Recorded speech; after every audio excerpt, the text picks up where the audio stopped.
Hi, folks. It's Alicia and Jim, and we're going to talk a little bit about the next bit of work that we need to do in our curriculum cohort groups.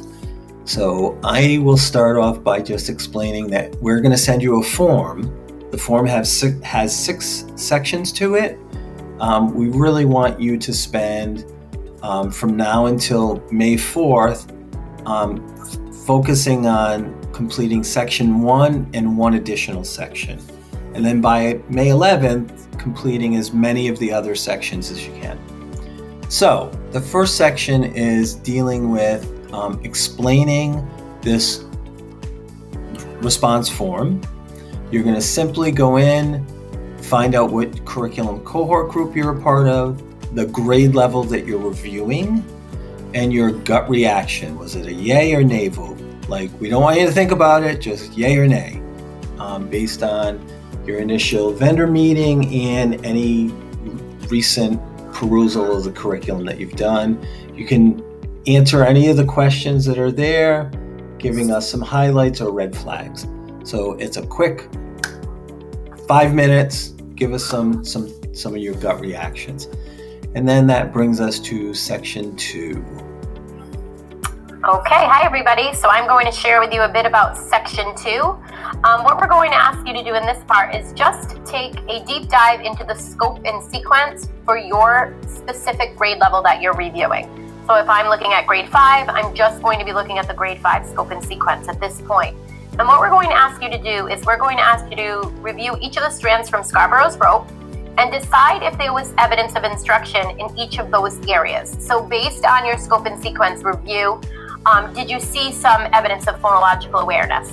And again, if it's not applicable to your specific grade level, you would just click not applicable. And you're going to go through and do that for all of the components of Scarborough's rope. The next one is what jumps out at you or surprises you about the scope and sequence. So if you did not see any foundational skills, for example, if you're a first grade teacher and you don't see any, then that might be a red flag or something that stands out. And it could be something positive that stands out as well. And it's also important to note if you are looking at a program that has 2 parts, some of them have a foundational skills and a more knowledge or language comprehension strand, make sure that you're looking at both scope and sequences. And I'm going to turn it back to Jim. So for the third section, we're actually asking you to pick a sub-skill from the word recognition strand in Scarborough's rope. So you're going to go in and you're going to identify a sub-skill like closed syllables, CVC words. And you're going to find that in your scope and sequence. And then you're going to look for all of the lessons that go along with that from the scope and sequence. Go find them in the teacher's manual and actually read through the lessons and the multiple lessons so that you really get a good idea and a good feel for what's taking place. So we're asking you to identify how many lessons you found throughout the module or in the scope and sequence that focuses on this strand, this sub-skill. We're going to ask you to tell us about the additional lessons. Were they also explicit? Did they involve reteaching in a different way? Were the additional lessons just independent student practice without additional teacher instruction? And then what we want you to do is think about the pedagogy that's used. Do they use a gradual release model? Is it I do, we do, you do for the skill, and the kids are actually getting modeling, doing it with you, and then doing it themselves? We want to know if you think it aligns with your understanding of the science of reading. So that brings us to the next part that Alicia will talk about. So we're now going to ask you to do in section 4 the same thing that you did in section 3. However, this time you're going to focus on the language comprehension strand. So again, when we think about Scarborough's rope, let's look at one of those specific skills, be it vocabulary, background knowledge, sentence structure and syntax. And you're going to go through and look at one of those strands. Tell us what sub-skill you reviewed. For example, I put some here, language structures, vocabulary, building background knowledge. How many lessons did you find throughout the module or in the scope and sequence that focus on that? So if kids were explicitly taught some vocabulary words, was it one and done, or did they revisit those words and have opportunities to use them? Were there strategies that could be applied throughout other lessons? We're just really looking for the to make sure that the scope and sequence makes sense and it's explicit and sequential. And then what did you notice about the lessons? Were they explicit? Did they involve reteaching? Were there supports for reteaching? Was it just independent student practice, or were there opportunities to support students in different ways?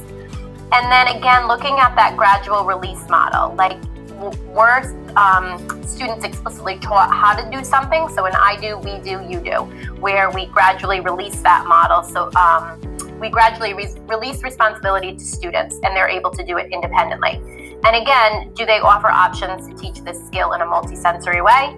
And then any additional thoughts regarding the component that you focused on and how it aligns with our understanding of the science of reading. And that'll bring us to section 5. So in section 5, we're asking you to look at writing, and we know that we didn't spend a lot of time in terms of looking at writing within our science of reading work. But here you really want to look at whether or not there's a systematic approach to teaching the transcription, right? The mechanics and conventions of writing. Text generation, so how much are kids writing and what genres are they writing within? And then finally, the self-regulation and or executive functioning, the planning, the reviewing, the revision, the monitoring of the components of writing. So there's a resource guide if you need to dig into that a little bit deeper. And we're asking you to think about your initial thoughts regarding how they include writing within the literacy block, how much evidence there is of the 3 different parts that I just mentioned, and explicit teaching regarding those things, right? So are kids being told to do something or being instructed in how to do it regarding transcription, text generation, or self-regulation, executive functioning? So we're really looking for that, and then to see if there's a gradual release model as well. And then any additional thoughts that you have regarding that. And that brings us to section 6, and Alicia's going to jump in here.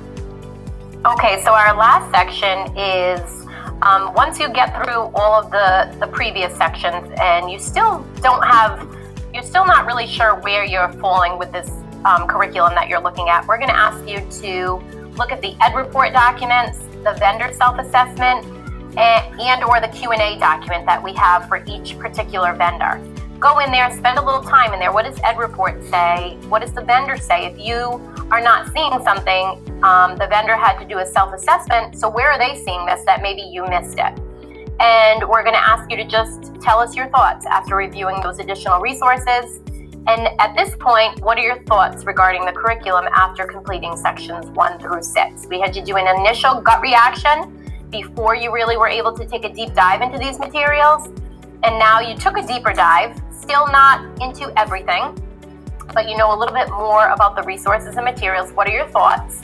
And then the last one, any additional thoughts that you would like to share with your colleagues regarding the curriculum and grade level that you reviewed? Hopefully, Jim and I were able to explain this in a little more detail for you. And if you have questions along the way, we'll be able to answer them for you. So Jim, maybe you can just review the timeline expectation one more time. So the timeline is from now until May 4th. Please go in and fill in section 1, and then choosing any of the other sections that you really want to work on. So you don't have to do this in a linear fashion, and fill in at least that. If you want to spend more time, you do not need to over vacation or during that first week that we're back. You can fill out as many of these as you want.